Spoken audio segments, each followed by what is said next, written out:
Hello everyone. तो आज हम शुरू करेंगे हमारा टॉपिक भस्म परीक्षा as per the classical description.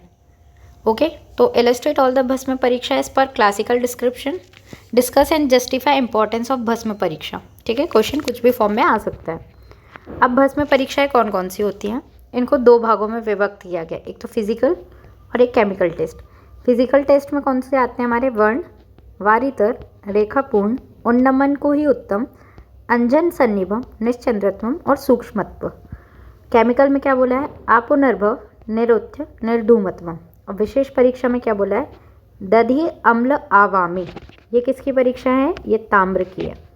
निर्धूम किसकी है? हड़ताल की है। और निराम्ल किसकी है? कासिस की है। तो ये एज अ MCQ भी पूछ सकते हैं आप। ठीक है, फिजिकल में दो और हैं, गतरसत्व और शब्द। ठीक है, गतरसत्व और शब्द, ये हमारे फिजिकल टेस्ट है। और केमिकल में क्या आएंगे? आपुनर्भव, निरुत्य, निर्धूमत्वम। और विशेष परीक्षा क्या आएगी? दधि अम्ल आवामी ताम्र के लिए, निर्धूम हड़ताल और निराम्ल परीक्षा काशीस के लिए आती है। ठीक है, याद रखना आप। नेक्स्ट अब हम देखेंगे फिजिकल टेस्ट। फिजिकल टेस्ट में देखेंगे वर्ण, स्वर्ण और और यशत। स्वर्ण और यशत का क्या होता है? चंपक, रजत ताम्र कृष्ण वर्ण, कांस्य धूसर वर्ण, नाग पारवत जैसा, वंग श्वेत वर्ण, तीक्ष्ण लोह जम्बू समान और अभ्रक इष्टिका के समान। ये हमारे नेचुरल कलर्स होते हैं। ठीक है, नाग का क्या बोला है? पारवत, वंग श्वेत, तीक्ष्ण लोह जम्बू और अभ्रक इष्टिका। अब हम पढ़ेंगे पहली परीक्षा, दैट इज वारितर। वारितर परीक्षा के लिए क्या बोला है? मृतम तरति यत्तोयम लोहम वारितरम ही तत्। भस्म जो जल में तैर सकती है, अगर थोड़ी सी भस्म जो बनी है उसको पानी ग्लास में डालेंगे तो वो क्या करेगी? तैरेगी, तो वो होगी वारितर। वारितर, वारी मतलब ही क्या होता है? जल। ये क्या है? It is based on the law of surface tension. और इसका एम क्या है? It is to study the lightness and the fineness of भस्म।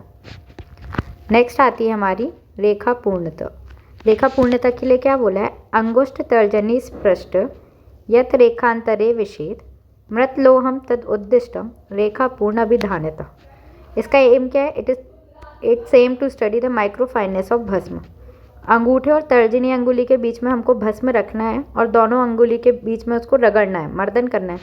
यदि भस्म अंगुली की रेखाओं के बीच में लग जाती है तो वो क्या होगा? रेखा पूर्ण। अंगुलियों में जो ये फाइन लाइंस होती है ना, रेखाएं, उसमें क्या होती है? भस्म भर जाती है, मतलब वो उसकी क्या हो गई? रेखा पूर्णता परीक्षा हो गई। नेक्स्ट उन्नमन, तस्योपरि गुरुद्रव्यम धान्यम च उपयेन ध्रुवम हंसवती हंसवत्तीर्यते वारणम युक्तम परिकीर्तितम। अपुनर्भव में क्या होता है? भस्म को जल के ऊपर डालना है और उसके बाद एक धान्य का दाना लेके उसके ऊपर भस्म के ऊपर डालना है। ठीक है, कैसे करना है? हमने एक पानी का कंटेनर लिया, फॉर एग्जाम्पल हमने एक पानी का कंटेनर लिया, उसमें ये हमने भस्म डाल दी। उसके ऊपर हमको क्या करना है? इसके ऊपर हमको डालना है क्या? एक अन्न। अगर ये अन्न नीचे तैर जाता है, मतलब भस्म प्रॉपर नहीं बनी, और अगर ये वारितर मतलब हंस की तरह गति करता है, तो ये क्या हो गया? उत्तम है भस्म। नेक्स्ट अंजन सन्निभम। अंजन सन्निभम के लिए क्या बोला है? निश्चंद्रत्वम निश्चंद्रकम ससूक्ष्मम च लोचन अंजन सन्निभम तदा तु मृत्युयुक्तिक्तम अभ्रकम नन्यथा मृतम। सूक्ष्म और आंखों में प्रयुक्त अंजन के समान चिकनी भस्म जो होती है, मतलब आंखों में क्या होती है? अंजन के समान सन्निभम। अभ्रक भस्म की विशेष परीक्षा है, गौर करने वाली बात है। ठीक है, आंखों में लगने पर मतलब अगर जब हम उसको एज अ अंजन के फॉर्म में लगाएंगे तो वो इरिटेट नहीं करेगी। नेक्स्ट निश्चंद्रत्व, चमक रहित होना, धूप में या प्रकाश में देखने में उसमें चंद्रिकाएं नहीं होना, चमक ना होना इज गुड। दंत्र अग्रेण कचकच भवति, रस उपरस लोह आदि की भस्म जो दांत से दबाने पर क्या हो? कचकच ना करे। और केत की रज सादृश्य हो वह भस्म क्या होती है? उत्तम मानी जाती है। नेक्स्ट है आवामी। आवामी के लिए क्या बोला है? भस्म खाने पर वमन ना होना, दैट इज आवामी। Next chemical test. Chemical test के लिए क्या कहा है? आपुनर्भव। आपुनर्भव में क्या होगा? गुड़ गुंजा सुख स्पर्शम मध्वाजय सहयोजितम। क्या करना है? गुड़ गुंजा टंकन शहद और घृत के साथ उसको धमन देने पर अगर वो भस्म अपनी मूल रूप में ना आए, ठीक है, तो वह अपुनर्भव गुण मानी जाती है। ठीक है, इक्वल क्वांटिटी ऑफ भस्म और मित्र पंचक। What is Mitra Panchak? That is गुड़, गुंजा, टंकण, शहद और घृत। इसके साथ मारण करना है। नो लस्टर पार्टिकल और प्रेजेंस ऑफ फ्री मेटल। ठीक है, नेक्स्ट है निरुत्थ। निरुत्थ के लिए क्या बोला है? रोप्येण सह संयुक्त धामातम रोप्येण नो लगेत तदा निरुक्तम इत्युक्तम लोहम तत्पुनर्भवम। रसरत्न समुच्चय का है।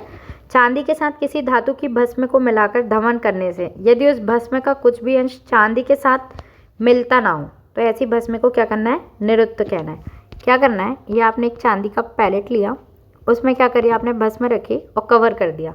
कवर करने के बाद आपको क्या करना है? मूषा में धमन करना है। जब आप ये मूषा में धमन करेंगे उसके बाद क्या करेंगे? आप चांदी के रैपर को खोलेंगे तो भस्म अलग होगी और चांदी का वेट जो रहेगा अलग होगा।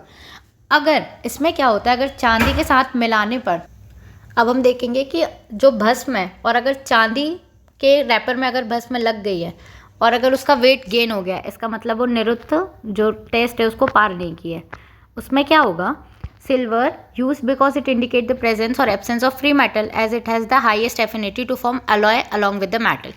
ओके, तो if the metals are consumed it is insoluble and toxicity में अकर। भस्म प्लस चांदी, उसको पुटपाक करना, द वेट ऑफ चांदी इज नॉट इंक्रीज, मतलब भस्म सही है। नेक्स्ट, गत रसत्व। भस्म का किसी भी रस से रहित होना, विशिष्ट धातु स्वाद को बेस्वाद बनाने की प्रक्रिया। ठीक है, निर्धूमत्व को क्या बोला है? हड़ताल भस्म, अग्नि पर रखने से धूम ना निकले, या क्या बोला है? सही धूम निकलने पर दोष होना। अगर धूम ना निकले मतलब वो भस्म अच्छी है, और अगर धूम निकल रही है तो वह भस्म और उसमें पुटपाक देने की ज़रूरत है। दधी या नींबू परीक्षा, ताम्र भस्म को ये उसकी विशेष परीक्षा है। खट्टे दधी में रखने से यदि अगर दधी मतलब दही के एक कटोरे में अगर ताम्र भस्म को ऊपर से डाल दिया जाए, अगर उसमें नीला वर्ण हो तो भस्म अच्छे से नहीं बनी है। दधी का रंग क्या हो जाए? नील वर्ण हो जाए। वर्ण नीला ना हो तो भस्म अच्छी बनी है। ठीक है, copper comes in the contact with the अम्ल, it converts into the cupric salt. तो ये जो हमने देखी अभी तक, ये हमारी जो थी वो क्या थी? हमारी भस्म की परीक्षाएं थी। ओके, तो हम मिलते हैं हमारे नेक्स्ट वीडियो में। तब तक ये भस्म का जो टॉपिक है ये काफ़ी इंपॉर्टेंट है, इसको आप एक बार फिर से रिव्यू करिएगा। Thank you so much.